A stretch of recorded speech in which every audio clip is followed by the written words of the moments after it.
AHN news खबर दुनिया भर से। अमेरिका में खौफनाक हादसा, बहरी जहाज की टक्कर से दरिया पर बनाया गया पुल गिर गया। अमेरिका शहर बाल्टीमोर में फ्रांसिस कास पुल जहाज से टकराने के बाद गिर गया। मेरीलैंड ट्रांसपोर्टेशन अथॉरिटी ने इस बारे में जानकारी दी। MTA ने सोशल मीडिया प्लेटफॉर्म पर पोस्ट किया, तसद्दुम की वजह I-695 पुल गिर गया।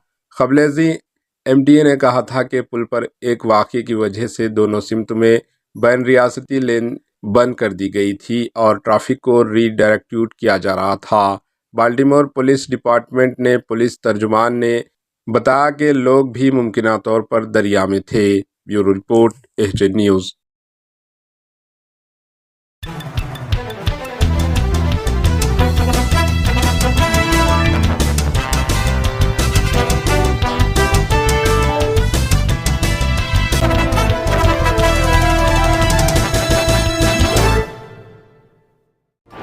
AHN न्यूज़ को लाइक करें, शेयर करें और सब्सक्राइब करना ना भूलें।